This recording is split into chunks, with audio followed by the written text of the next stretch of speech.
Chettinad cook புக்கில் இப்போ நம்ம பார்க்க போகிற ரெசிபி கத்திரிக்காய் தரக்கல். இது நம்ம பிளாக் ரெசிபீஸ் பார்த்திங்கன்னா எக்கச்சக்கமான வியூஸ் போகும் எவ்ரிடே. அதனால் நான் இந்த ரெசிபி இப்போ உங்களுக்கு அப்லோட் பண்ணுறேன். இது ரொம்ப இன்ட்ரெஸ்டிங்கான ரெசிபி. இட்லி, தோசை, சப்பாத்தி, ஆப்பம், ராகி தோசை, கோதுமை தோசை எல்லாத்துக்குமே சர்வ் பண்ணலாம். இதுக்கு தேவையான பொருள் என்னென்னு பார்த்தலாம். சோம்பு 1 டீஸ்பூன், சீரகம் 1 டீஸ்பூன், பூண்டு 3 பல், பாதாம் ஒரு 5-6 எடுத்திருக்கேன். இது முற்றிலும் ஆப்ஷன், வேண்டாட்டி ஸ்கிப் பண்ணிவிடுங்க. வரமிளகா ஒரு 5 எடுத்திருக்கேன். பொட்டுக்கடலை ஒரு 1.5 டீஸ்பூன் எடுத்திருக்கேன். இதை நம்ம ரோஸ்ட் பண்ணிவிட்டு அரைக்க போகிறோம், அது இருக்கட்டும். இப்போது தக்காளியும் தேங்காயும் அரைக்க போகிறோம், பட் அது வதக்காமல் அப்படியே பச்சையாக போட்டு அரைக்க போகிறோம். இது உருளைக்கிழங்கு, கத்திரிக்காய், வெங்காயம் கட் பண்ணியாச்சு. இந்த வெங்காயம் நீட்டமாக கட் பண்ணியிருக்கேன். உருளைக்கிழங்கு தோல் சீவிட்டு க்யூப் கட் பண்ணியிருக்கேன். கத்திரிக்காயும் அதே மாதிரி க்யூப்பாக கட் பண்ணிக்கலாம், அப்போ தான் சர்வ் பண்ணும்போது நல்லாயிருக்கும். ஒரு தக்காளி அரைக்கும் போது சேர்க்குறேன், ஒரு தக்காளி திறக்கும் போது சேர்க்குறேன். இப்போ அரைக்க வேண்டிய பொருளை எப்படி அரைக்கணும் அப்படிங்கிறத நான் உங்களுக்கு சொல்லிடுறேன். அது மாதிரி அரைச்சோன்னா நல்லாயிருக்கும். சிலர் அதை வறுத்துட்டு அரைக்கிறாங்க, சிலர் பச்சையாகவே அரைக்கிறாங்க. வறுத்துட்டு அரைச்சோன்னா அந்த ரா ஸ்மெல் இருக்காது, கொஞ்சம் என்ஹான்சிங் ஸ்மெல்லாக இருக்கும். தேங்காயை மட்டும் வதக்காமல் அரைச்சிக்கலாம். இதுதான் இன்க்ரீடியன்ட்ஸு. இப்போ நம்ம அதை எப்படி செய்யணும்னு பார்க்கலாம். இப்போ நான் பேன் சூடு பண்ணியிருக்கேன். அதில் ஒரு 1/2 டீஸ்பூன் எண்ணெய் விட்டுருக்கேன். 1/2 டீஸ்பூன் போதும். அதை அந்த லைட்டாக அதை ரோஸ்ட் பண்ணி எடுக்கிற அளவுக்கு தான், அதனால் 1/2 டீஸ்பூன் போதும்.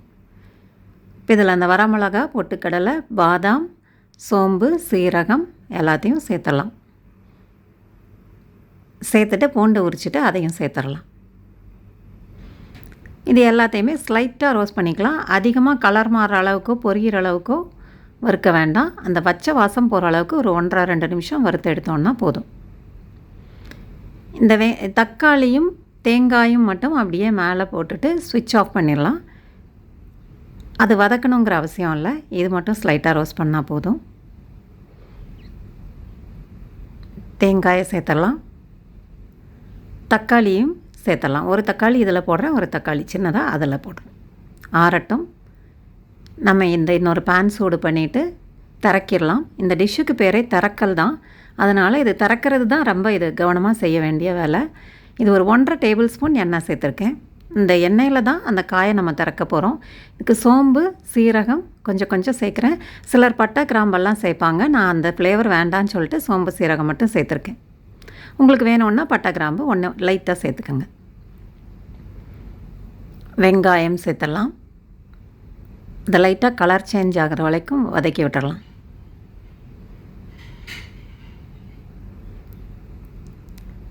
இப்போ க்யூப் கட் பண்ணியிருக்க உருளைக்கிழங்கு அதையும் சேர்த்து வதக்கிடலாம். இது முதல்ல சேர்த்து வதக்கிடுங்க, இது வேகிற டைம் ஜாஸ்தியாகும். கத்திரிக்காய் வேகிறதுக்கு கொஞ்சம் ஈஸியாக வெந்துடும், அதனால் இதை முதல்ல சேர்த்துட்டு அப்புறம் கத்திரிக்காயை இதில் போடலாம். வதங்கிடுச்சு. இப்போ கத்திரிக்காய் இதில் சேர்த்துடலாம்.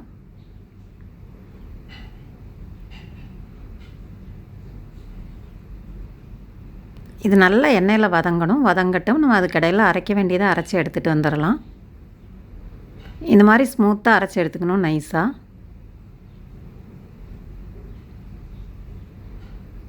அப்போ தான் நல்லாயிருக்கும், இல்லைன்னா திப்பியாக இருக்கும்.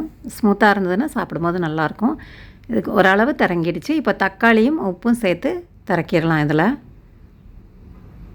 நல்லா பாதி குக் ஆகிற வரைக்கும் இதிலையே திறங்கிடணும். பாதி இதில் குக் ஆகிடணும், பாதி தான் நம்ம அரைச்சி விட போகிற அந்த கிரேவியில் குக் ஆகணும். உப்பு சேர்த்துட்டோன்னா ஈஸியாக அந்த ஸ்கின்னு லீவ் ஆகிட்டு நல்லா மேஷ் ஆகி வந்துடும் தக்காளி. அதுக்காக உப்பு சேர்த்து வதக்கிடலாம். நான் அந்த கிரேவிக்கு தேவையான உப்பு இதில் சேர்த்துட்டேன். நல்லா வதங்கிடுச்சு. இப்போ நம்ம அரைச்சி வச்சுருக்கிறத இதில் சேர்த்துடலாம். அதை அரைச்சி கொஞ்சம் தண்ணி ஊற்றி டைல்யூட் பண்ணி வச்சுருக்கேன், அதையும் இதில் சேர்த்துருவோம்.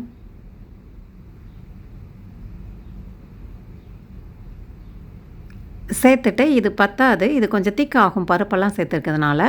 இன்னும் ஒரு 1 டம்ளர் தண்ணி விடுறேன் இதில். இது உங்களுக்கு குவான்டிட்டி நிறையவே கிடைக்கும். இதுக்கு குருமா மாதிரி இல்லை, இது தரக்கல், அதனால தான் பட்டை, கிராம்பு நாங்கள் இதில் சேர்க்குறதில்ல. சிலர் அந்த ஃப்ளேவர் வேணுங்கிறவங்க சேர்க்குறாங்க. இப்போ இதுக்கு தேவையான தண்ணி சேர்த்தாச்சு. இதில் இன்னும் பார்ஷலாக உள்ளது இதில் குக் ஆகிடும். உருளைக்கிழங்கும், கத்திரிக்காய், தக்காளி எல்லாம் இதில் குக் ஆகிடும். மூடி வச்சிடலாம், இது குக் ஆகட்டும். ஒரு 2 நிமிஷம் இருந்தால் வெந்துடும். ஆயிடுச்சு. இந்த ஸ்டேஜில் கருவேப்பிலை சேர்க்கணும். முதல்லையே சேர்த்தோன்னா அது வேறு ஸ்மெல். இந்த ஸ்டேஜில் சேர்த்தோன்னா இன்னும் கொஞ்சம் நல்லாயிருக்கும் ஸ்மெல். அதனால் சேர்த்துட்டு மூடி வச்சுருக்கேன். இப்போ ஒரு தோசை போட்டுடலாம், அதுக்கு மேட்ச் ஆகிற மாதிரி. தோசை, இட்லி எதுக்கு வேணாலும் இது சர்வ் பண்ணலாம்.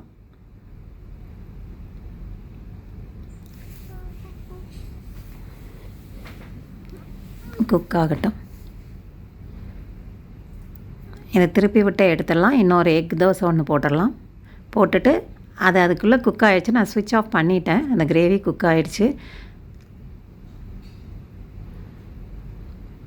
இது நல்ல காம்பினேஷன். இது காலை நேரத்தில் இது நம்ம சாப்பிட்டோன்னா நல்லா திருப்தியாக இருக்கும். அன்றைக்கி டே ஃபுல்லாக நல்லா எனர்ஜெட்டிக்காக ஒர்க் பண்ணலாம். பாருங்கள் இது எவ்வளோ நல்லா வாசமாக கலர்ஃபுல்லாக இருக்குன்னு.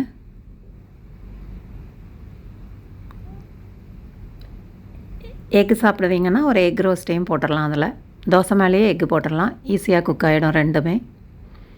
பெப்பர் சால்ட் மேலே போட்டுட்டு குக் பண்ணி விட்றேன். இது அப்படியே ஹாஃப் பாயிலாக பிடிக்கும்னா இப்படியே ஃபோல்டு பண்ணி எடுத்துடலாம். இல்லைன்னா அதை உடச்சி விட்டுடலாம். சைடில் உடச்சி விட்டு திருப்பி விட்டுட்டோன்னா அது நல்லா குக் ஆகிடும்.